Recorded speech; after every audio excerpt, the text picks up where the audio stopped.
makes you bow? Or do you believe in me? Do you believe in a God that satisfies? Do you believe in a God that opens eyes? Do you believe in a God that tells you lies? Or do you believe in me? Do you believe in a God that brings you down? Do you believe in a God that wears the crown? Do you believe in a God that makes you bow? Or do you believe in me? It's Beyond Common Sense. It's Lanny Sense with Lanny Swerdlow, KCAA's resident gay, woke, liberal, pot-smoking, race-mixing, tree-hugging, left-handed, science-affirming, Jewish, humanist, atheist, a white evangelical Christian nationalist, worst nightmare.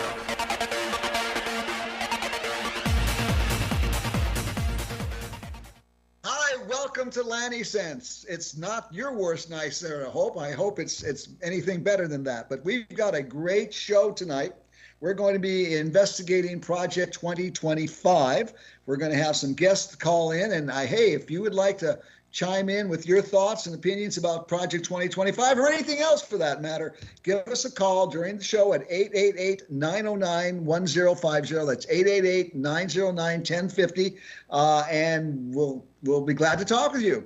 But like I said, I wanted to talk about here, before we get going, I wanted to talk about Project 2025. It's something I'm sure you've probably heard about it, but I don't know how much of the detail. And we're going to go into a little bit of it tonight. But if you don't know about it, Project 2025 is a sweeping right-wing blueprint for a new kind of U.S. presidency, unlike anything you've ever had before.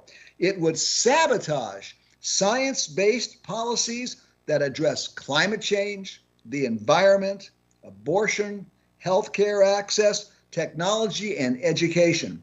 It would impose religious and conservative ideology on the federal civil service to such an extent that Republican presidential candidate Donald Trump has dubiously tried to distance himself from it. But in 2022, Trump said the Heritage Foundation, which is the think tank that authored Project 2025, would, quote, lay the groundwork and detail plans for exactly what our movement will do, end quote. And if you read Project 2025, if that's what they're going to do, it is frightening. Now Trump has said, he's tried to distance it from me. I told you about that. And the thing is, he says that, in the debate with Kamala Harris, he said, there's some ideas, I guess some are good, some bad. But he also claimed, quote, I haven't read it. I don't want to read it, end quote. Well, if he hasn't read it, then how does he know what isn't it is something he doesn't support? But of course he supports it. Why? Because although Trump is not among the 34 authors, more than half are appointees and staff from his time as president. The words Trump and Trump administration appear 300 times in the pages of Project 2025. At least 140 former Trump officials are involved in Project 2025, according to CNN. It's reasonable to expect that a second Trump administration presidency would follow many of the project's recommendations. Project 2025 presents a long-standing conservative version of a smaller government and describes specific, detailed steps to achieve this goal. It would shrink some federal departments and agencies while eliminating others, dividing the Center for Disease Control and Prevention into two weaker entities, and abolishing the Department of Education. The policy handbook is not a light read. It's 900 some odd pages long. It turns wonkish, militant, and sneering quite often. It tears down policies to curb climate change, even though a majority of Americans in the U.S. are in favor of action. And although there is broad support in the U.S. for laws that protect the relationships and rights of LGBTQ people, Project 2025 advocates for a, quote, a biblically based social service reinforced definition of marriage, end quote. The Department of Health and Human Services would become, quote, a department of life, end quote, that would explicitly reject abortion and promote the heterosexual nuclear family structure. Now, I'm an RN, and I have looked into the section that's put out by Health and Human Services. And I want to go over for a few minutes what Project 2025 would do to the Department of Health and Human Services. I want you to notice that the Department of Health and Human Services is a $1.6 trillion agency. That's how much money they spend every year. $1.6 trillion does a lot of good things for this country, but not if Project 2025 gets through. Let's go through some of them here. I've numbered them. Number one, it would implicitly be that one, from the moment of conception, all HHS, that's HHS is Health and Human Services, programs must protect innocent life from day one. Two, it would say abortion and euthanasia are not health care. Three, it would provide a robust respect for sacred rights of conscience. All programs must respect religious freedom, even if that means subjugating the rights of others. Equity programs, i.e. race, sex, or other identities that threaten Americans' fundamental liberties, they must be curtailed or abolished. 5, respect parents' basic rights to direct the upbringing of their children, but only if those rights dovetail with their conservative values. 6, healthcare should be market-based.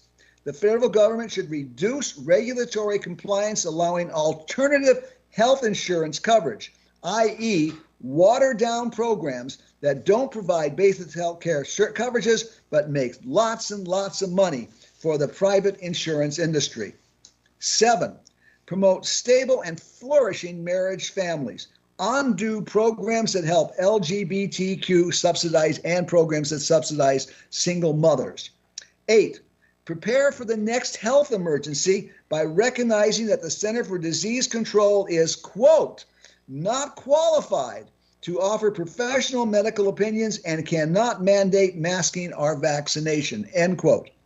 9, eliminate CDC, that's Center for Disease Control, programs that do not respect human life and undermine family formation. CDC should not recognize abortion as health care and should fund studies into the risk and complications of abortions and should promote psychological benefits of childbirth versus health and psychological risks of abortion.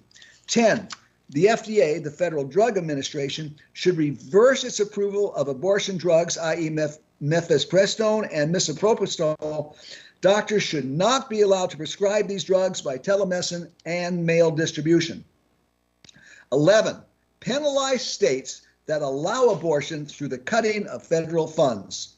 12, prohibit abortion travel funding. 13, prohibit Planned Parenthood from receiving Medicaid funds.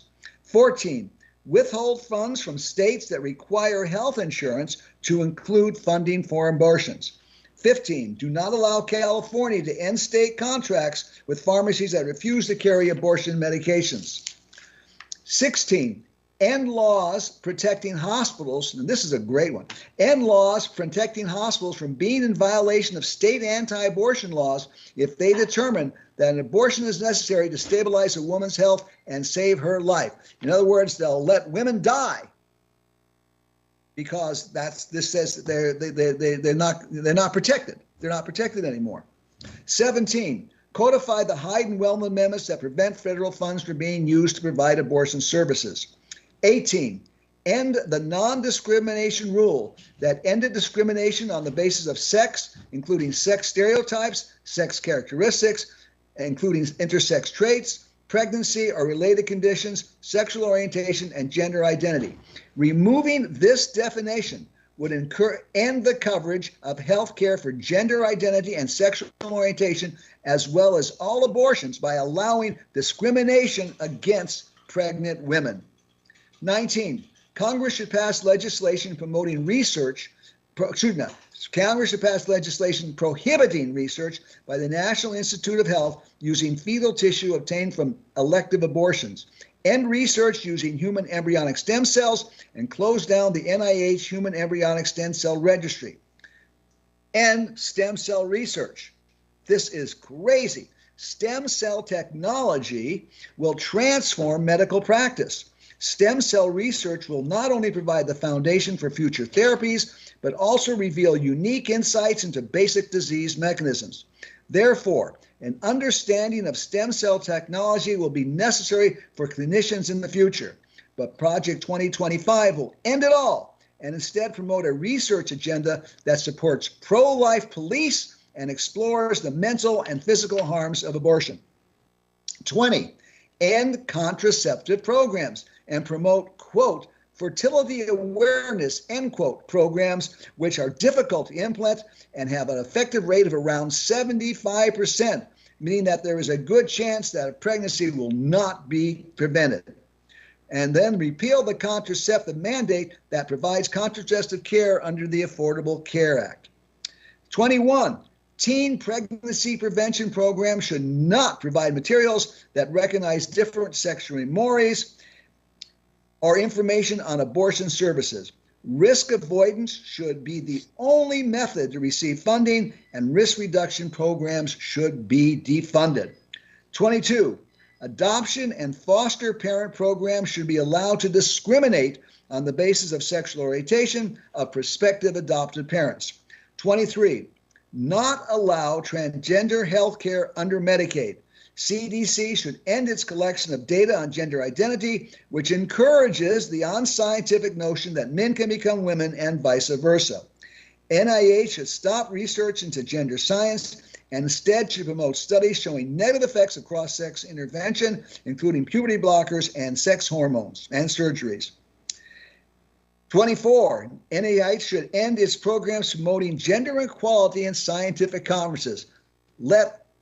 The idea was to get more women involved, and they want to end that. 26, end the expansion of Medicaid programs provided under the Affordable Care Act that open Medicaid to all individuals at or below the 138% federal poverty level, as well as the public health emergency programs. Continue to allow states to refuse to provide Medicaid programs to its citizens. Make it more difficult for people to access Medicaid by allowing overzealous eligibility determinations and implement more barriers to eligibility. 27, direct Medicaid dollars to healthcare programs that are not regulated and not accountable to accepted healthcare standards, and especially those that are religious-based. 29, end government subsidies in the ACA, forcing patients to pay more for their healthcare services and making many healthcare services unaffordable.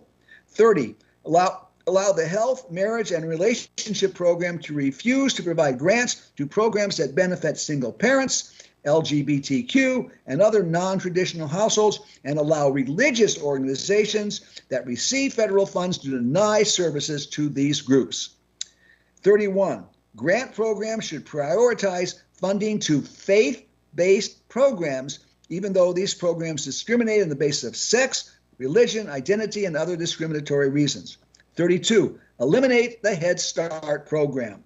33, end physician-assisted suicide programs in states that allow them by denying funding to any healthcare program that allows it.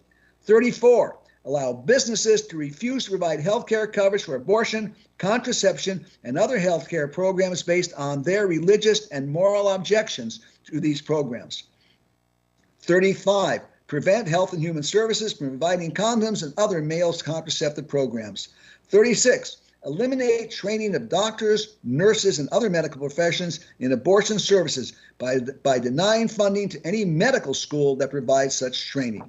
37, end universal daycare in favor of home-based childcare, which result in making it more difficult, if not impossible, for women to continue to stay in the workforce, and the resultant inequality that it will foster and continue to expand. 38, end or reduce the government support for Indian health care services programs, which provide health care for Native Americans and force them to rely on private health care providers, which are usually located long distances from their reservations, which would severely reduce Native Americans' access to health care services. 39, restricts HHS ability to declare public health emergencies.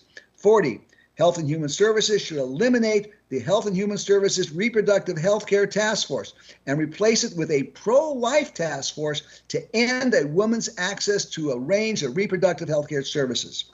41, allow children to attend schools that are not vaccinated based on religious beliefs. So much for herd immunity. Allow healthcare professionals to refuse to provide healthcare services based on their religious beliefs. 43.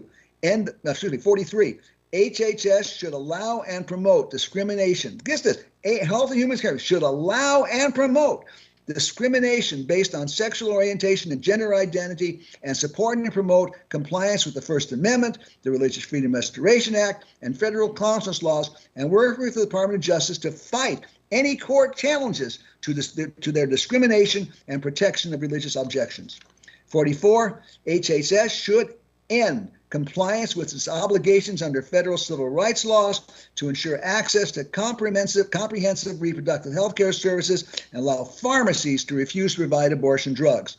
And finally, 45, withdraw HIPAA protections that protect the privacy of women seeking reproductive health care. That's what's in Project 2025 for Health and Human Services.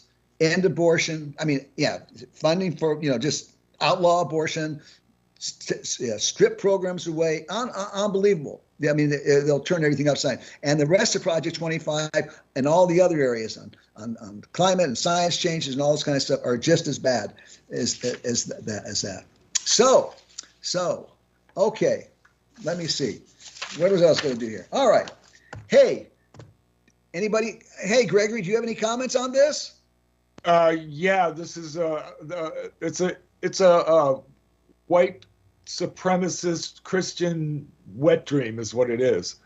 One of the things that I haven't heard, I haven't read the whole thing yet.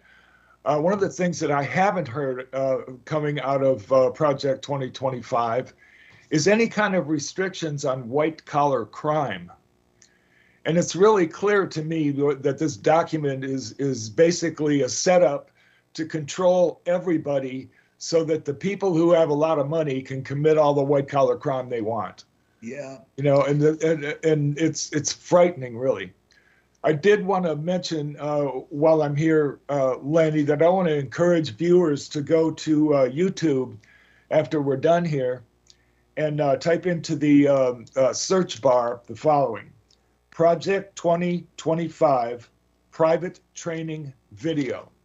Now, there's a whole bunch of them. There's like more than a dozen of them. I've watched about 5 or 6 of them, and they are frightening as hell. Basically, what those are is the MAGA Republican Party and the Heritage Foundation are recruiting people right now to staff the Trump administration when he supposedly wins the election. And, there's some questions about whether or not he actually needs to win the election to get in, but that's a whole nother subject. But anyway, it's sort of like creating a federal government that is obedient to Donald Trump. Yeah. And they have some layers of supervisors. So, I mean, people that are public-facing jobs in the federal government would not be able to do anything without consulting with and getting approval from a higher up in the MAGA Republican Party. It's just, and the way that it's presented, these people are reading teleprompters, and they're coming across like Stepford wives, like zombies. It scares the hell out of me. It really does. Absolutely. It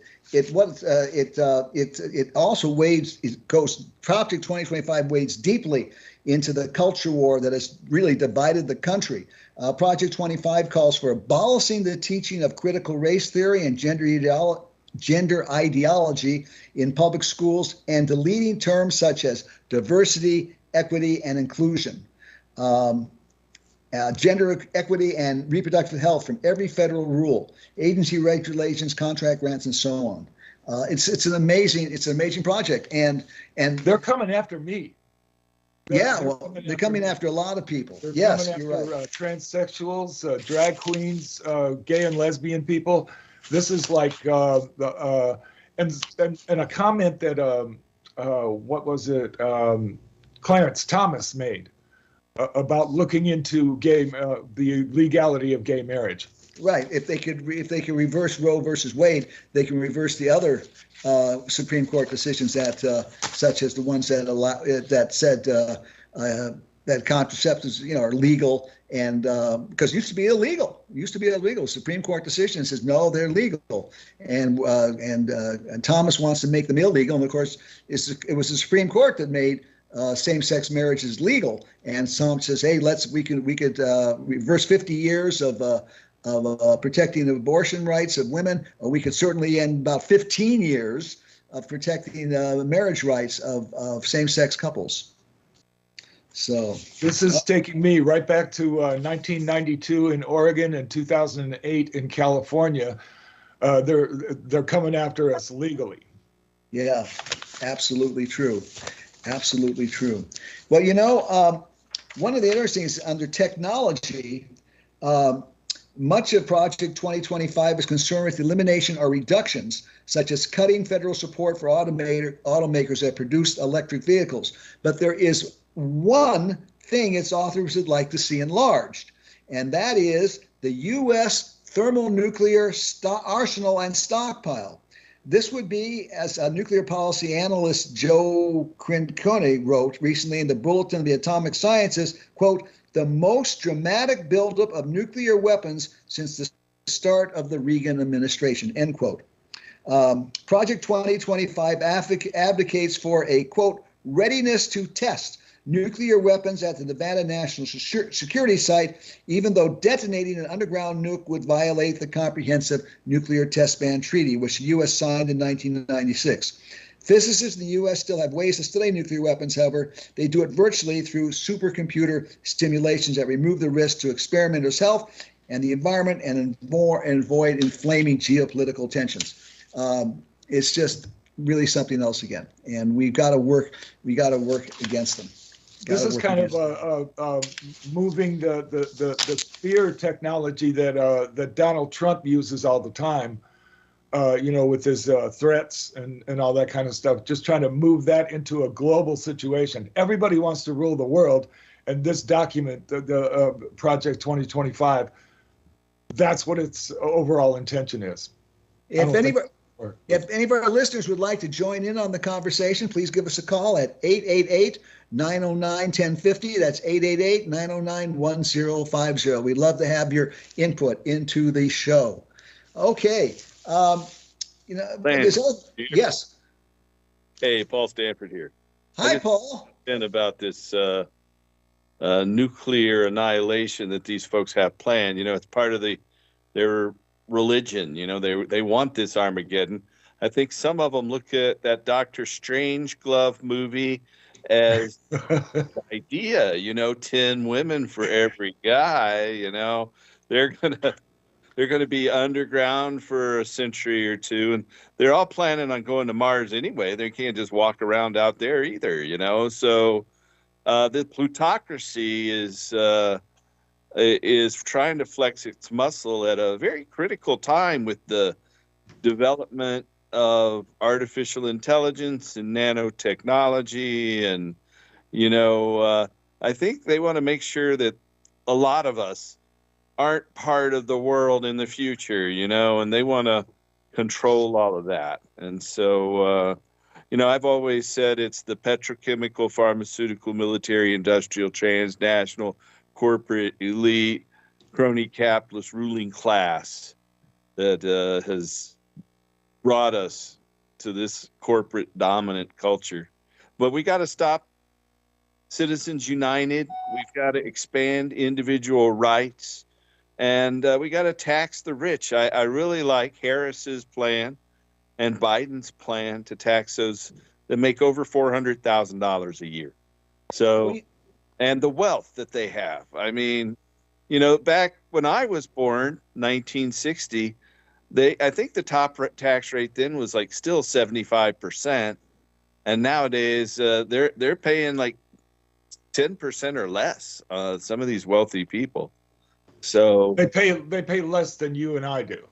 Yeah, a percentage of the, yeah. Well, one of the things that we're having, they keep talking about how Social Security is and Medicare is going to run out of funds in the next 5 to 6 years, and it could be easily solved if they would just eliminate the cap on Social Security, which I think is like about $150,000-$160,000. Once you earn that much money, you don't have to pay Social Security taxes anymore, and neither does your employer. If they get rid of that and say, listen, you're just going to pay Social Security taxes and whatever you make, it would solve the problem completely for both Medicare and Social Security.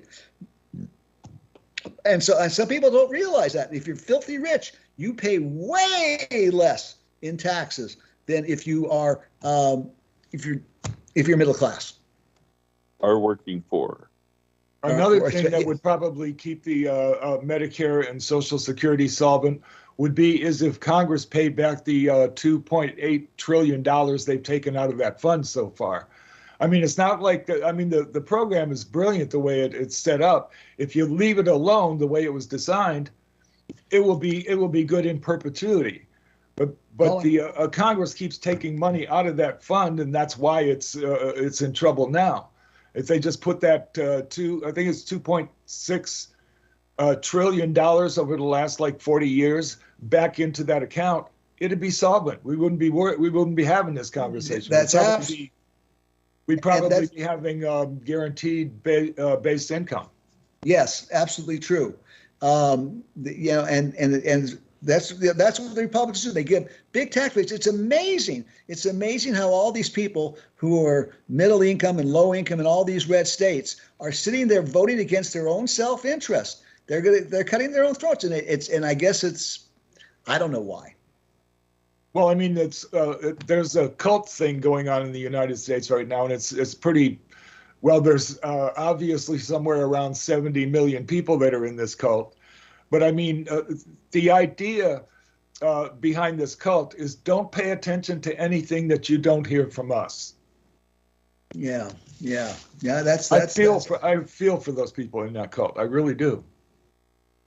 Yeah, and I don't know what is it religious based? Is it racist based? What is the basis for they're willing to hurt themselves? Yes, honestly, Lanny, this is reminding me so much of my upbringing as a Catholic. I was, institutional Catholic. I lived at the institutions, and my parents were preachers, priests and nuns and all that kind of stuff. So I mean that environment, I mean, it was a cult. It really was a cult. Yeah. The Catholic Church. And so, I mean, this is very similar to that. And I think Donald Trump and a bunch of these people from the Heritage Foundation are just sort of tapping into that so that they can have a base of support for some really scary stuff. They're trying to get the stupid people involved in the system. They're bringing out the people who believe this malarkey that they dish out, So well, they get their news from Fox News, and I understand that the other day when Trump was on making some kind of speech and he became just incoherent and kind of just stumbling off, Fox actually cut it off so people wouldn't hear it. They're about entertainment. Yeah, that's what they said that too. When they were sued by that voting machine company, they said we're not a news organization, we're an entertainment company, and we can make these kind of statements without having to be liable for them. Yep. Yeah. So part of the thing with people in rural areas is that they don't have the same kind of access that people in cities do to stuff like things that are cultural and educational. I mean, universities are usually in cities. So the intelligence that people in rural areas have is a different kind of intelligence. It's not particularly sophisticated, but I mean, for example, agriculture, they can tell you a whole bunch of stuff that none of us in this conversation could ever really understand because it's not what we do. Yeah. It's what they do. And I think that makes them vulnerable to this kind of cult-like development. And that's really sad.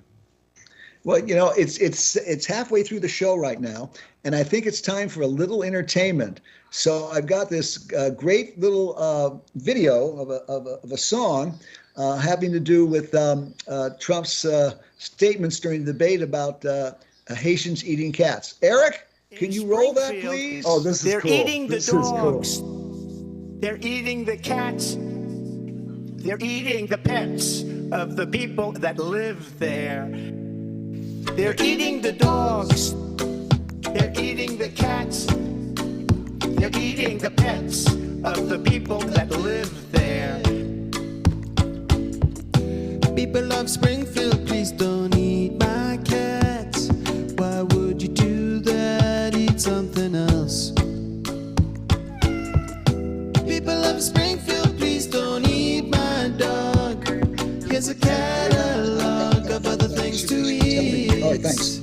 They're eating the dogs. Whoa, whoa, whoa, whoa. They're eating the cats. Meow, meow, meow, meow. They're eating the pets of the people that live there.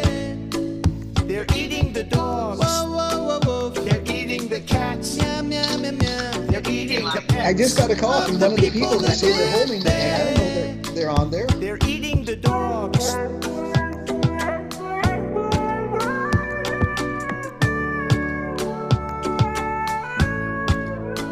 They're eating the cats.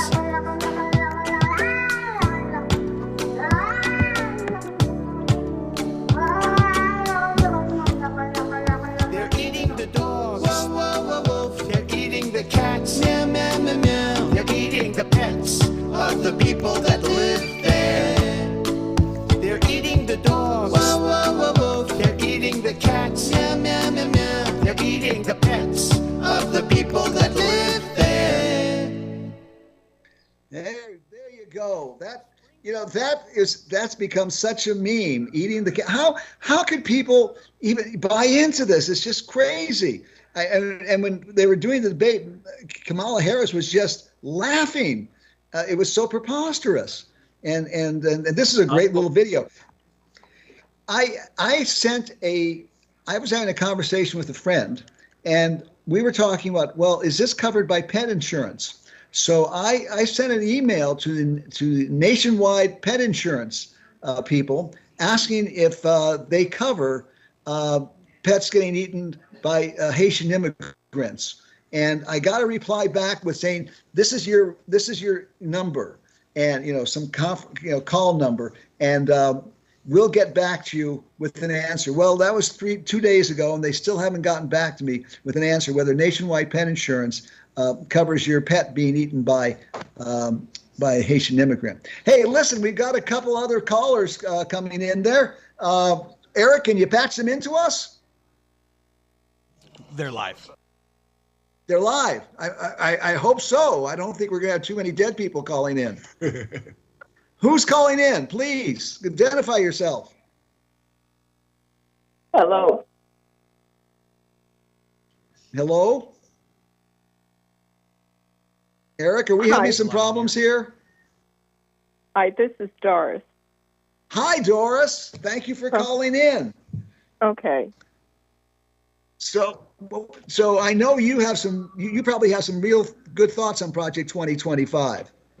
I think the one that's most distressing is that all public school students are going to have to take the military entrance exam, but private school students will be exempt. Really? Mm-hmm. And why do they want public school students to? They say why they want them to take the military entrance exam? Oh, so they can get into the military. So they're readily available whenever they'll have a ready supply for the military.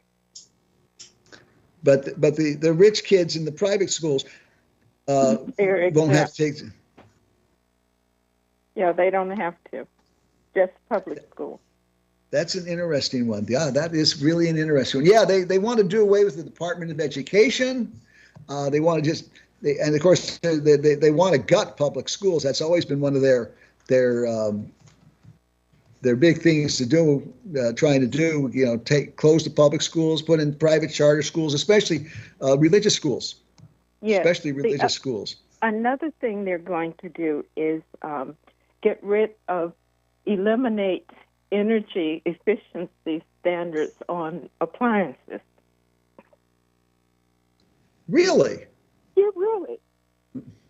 And the reasoning, did they provide a rationale for why they want to get rid of the energy standards? Because it's not necessary. Oh, it's not necessary. Yeah, there is no global warming. Yeah, Of course, there's. I mean, it is interfering with free enterprise.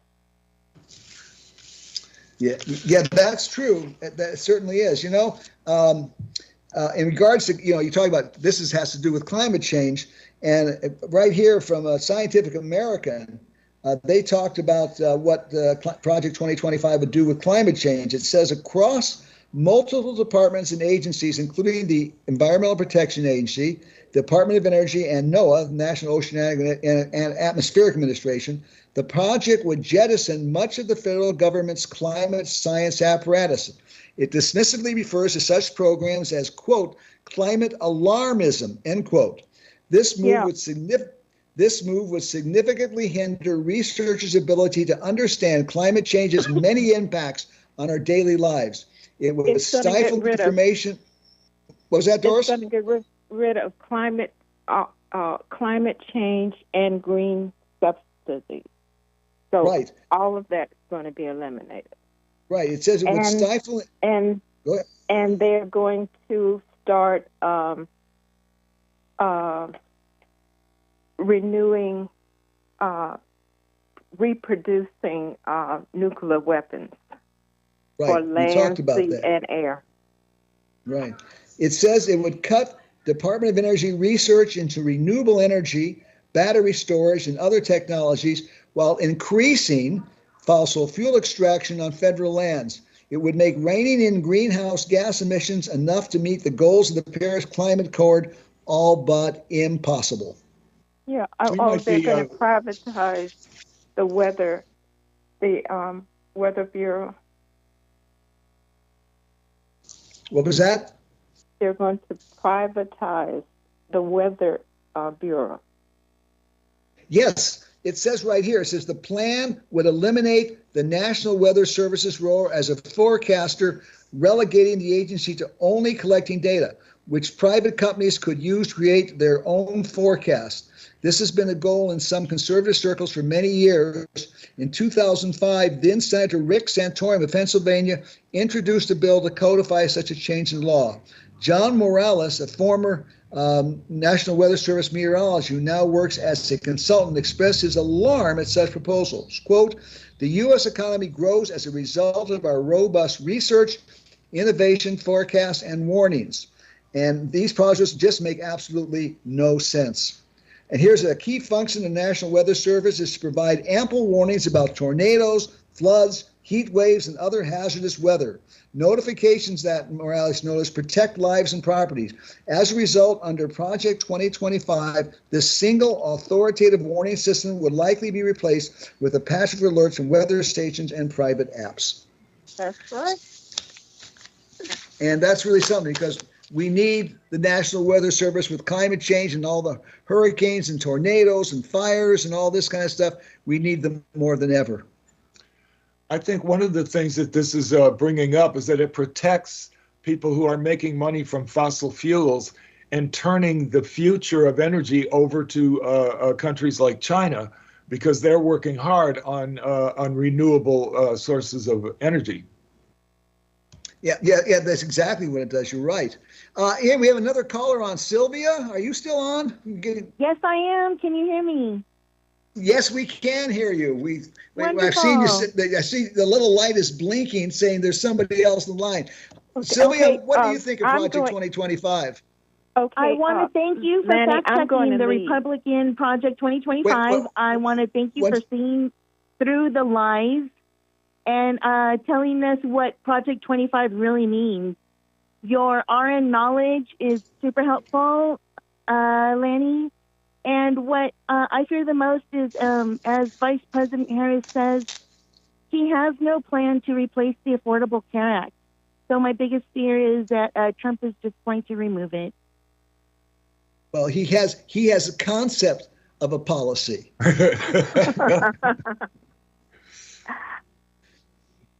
Doris, are you still here? Yes, I'm still here. Doris, I know you're involved with the Past Democratic Club, and they're going to be having a seminar on Project 2025 tomorrow. Could you tell us a little bit about that? Yes, we are going to cover all 30 chapters of Project 2025. They're going to be short 2-minute presentations presenting the most important information in each of the chapters. It's going to be presented at Four Seasons in the ballroom, and our meeting starts around 7 p.m., and it will well be worth your valuable time to attend. And they would love to see you. This is Four Seasons. It's a seniors community in Beaumont, California. So if you're anywhere in the Empire, just go to Google Maps or whatever and put in Four Seasons, and it'll give you a map how to get there. And when you get to the front gate, just tell them you're there for the Democratic event, and they'll tell you where to get to the main section where you can attend the meeting. I'm sure they would love to have you attend. I wonder if that could be recorded, because there's a lot of people right now, you included, Lanny, who are doing research on this right now. And I think that would be valuable information to dispense to the public. Is this a meeting, a hybrid meeting with Zoom, Doris? Repeat what you said? Is it a hybrid meeting on Zoom so it can be recorded for people to see later on? No, I'm not sure it's going to be on Zoom. Yeah, it may not be. That's a good idea, though. Okay, Gregory, it's a good idea. Okay. Anyway, we'll I want to hear about it. I know that much. Okay, we'll look into it. Okay. Sylvia, go ahead. I'm sorry that I interrupted you with that. Go ahead with what you were saying, please. No, you totally covered what it was I was saying. Again, I was just really thanking you for covering Project 2025, and thank you for that additional information about the club having a Project 2025 event. So thank you again for covering this. This is really important information. I think the public really needs to know what's at stake here. Absolutely, the public needs to know, and the thing is, the public is learning about Project 2025, but the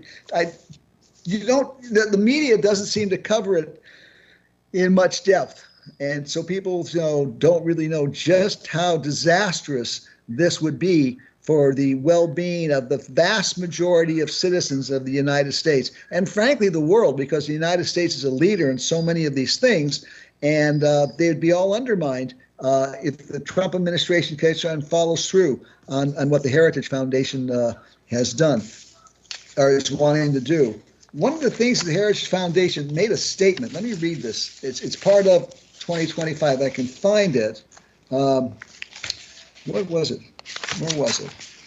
Oh boy, I had it here. This is taken right out of the Project 2025. Got all these papers here. Yeah. Research, blah, blah, blah, blah. Here it is. This is right in Project 2025. Quote, the actions of liberal politicians in Washington have created a desperate need and unique opportunity for conservatives to start undoing the damage the left has wrought and build a better country for all Americans in 2025.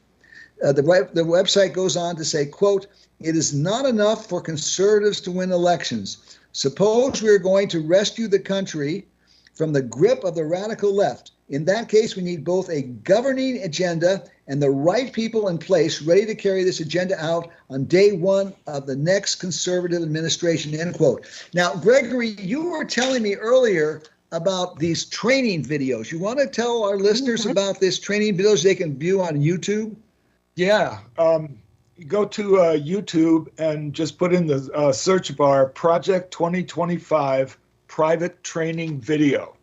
Now, there's a whole bunch of them. I went through, I don't know, I think like 6 or 7 of them.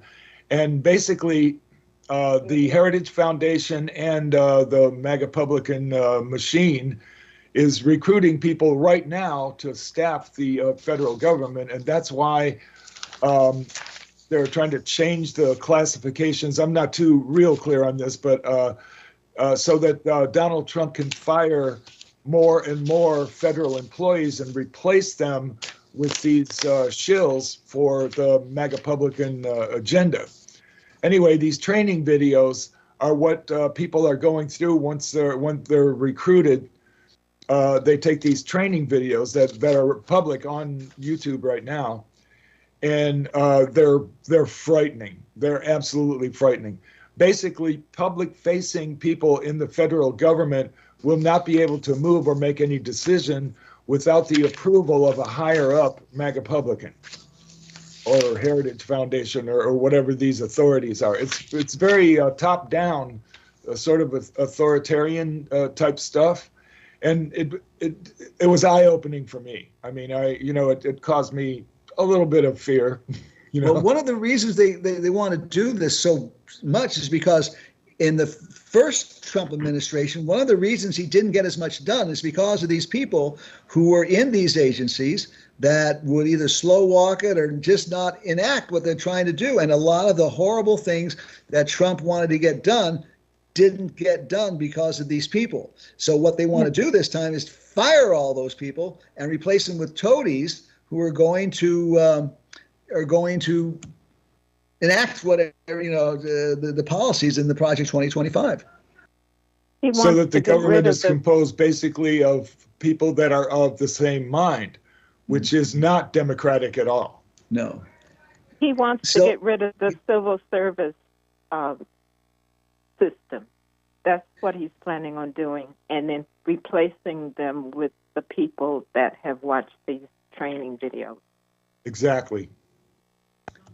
So if you want to get a job in the Trump administration, if he unfortunately wins, watch these training videos on YouTube, and then you can apply and get a big government-paid job. And all you have to do is do exactly what Trump tells you to do. You got to prove you're a loyalist, though. Yeah. Unbelievable. Yeah, unbelievable. Well, listen, we are beginning to run out of time. So I've got one thing I want to talk about, a call to recognize the National Science Appreciation Day in California. So I want to wrap things up. Do any of you folks here have a last little minute or two statement you might want to make about what we've discussed today? Yeah, I just want to point out that I'm on YouTube now, and YouTube is a really good resource for people. There's several people out there that are actually reading parts of Project 2025. So if you want to know, look that up on YouTube, and people will read that stuff to you. It's kind of cool. 900 pages worth of reading. Doris, Sylvia, do you have anything you want to comment? No, just it would be good if you tried to attend the program tomorrow night. Yes, and they have refreshments, so it's well worth your way to come out and enjoy the refreshments. But really, they have 50, 60, 70, 80 people show up in these programs. It's really a lot of fun. It's very warm, very camaraderie, and to be really love to have you out there. And I'll be there, and Doris will be there. So coming out and join us tomorrow, beginning at 7:00 at Four Seasons. Right. Sylvia, anything you might want to say to wrap things up? Yes, just really fast. As a Mexican American, I am very concerned about this election. Please vote. Please vote Democrat against the racist Republican Party. I am very blown away by their attacks against the immigrant communities, and also their signs that they hold up at their rallies, the mass deportation signs. It's very scary right now. I can imagine it would be, because they'll just round up people and willy-nilly. So you're concerned rightfully that you might just be rounded up, and next thing you know, you're not in the country anymore. Correct, even though I'm American-born U.S. citizen, correct. Right. So unbelievable. Yeah, that's this mass deportation. And it would wreck the country's economy too, because we have 11 million immigrants here. They're working, they're paying money in the Social Security, Medicaid system. They're buying things, they're spurring the economy. We lose those people. If you think the economy, was bad around 2008, it would really get tanked if something like that would have happened. And so people don't seem to realize the importance of bringing young people into this country through immigration. Our birth rate is low. We're not producing enough people to reproduce. It's going to make funding things like Social Security and Medicare much more difficult if there's fewer and fewer young people working. Immigrants will breathe new life into just every part of our economy. Thank you so much for covering this, Lanny. Have an amazing day. Thank you. Thank you, Sylvia. Thank you, Gregory, for joining us. Thank you, Doris, for joining us. Learn more about Project 2025. Like Gregory said, there's all kinds of good things on the internet. And if you have any things you'd like to talk to me about at some time, you can always just send an email to me to rnlanny, that's just RN as in registered, rnlanny, LANNY at AOL.com, and I'll be glad to respond to you, anything you might want to say. If you'd like to call into the program, if you have a particular topic you'd like to see us cover, please do so. Okay, just a few minutes left here in the program. And I want to let you know, about a year ago, an article, it was a press release was sent out by the Center for Inquiry, which I'm a member of. It's a group of scientists about a National Science Appreciation Day. And apparently, this is a day that's celebrated throughout the country in 22 different states, except California. California does not have a National Science Appreciation Day, and we should. So I drafted a resolution that was recently passed by the Riverside County Democratic Party, which will be sent to the Cal Dem, and eventually I hope will go to the state legislature and eventually to the governor's desk to be signed. And let me read you this resolution. Whereas science, it's titled A Call to Recognize National Science Appreciation Day in California. Whereas science is essential to the survival of the human race and is a human endeavor that benefits from our curiosity, creativity, and perseverance, and can unleash human potential, transform lives, and provide the tools to grapple with today's pressing issues such as climate change, pandemics, resource depletion, life expectancy, and more. And whereas acceptance of and reliance on science as the arbiter of truth and reality has been decreasing due to lies, fabrications, false information, and the rise of religious fundamentalism on social media and elsewhere. And whereas March 26 has been officially designated as National Science Appreciation Day by 22 states in recognition of the importance of science to human survival and to promote science education and the understanding of basic scientific. I think hey, I'll talk about this next week. Thank you for joining us here on Lanny Sense, the show that, well, KCA leaves no sister behind. Lanny Sense leaves no gender behind. Good night.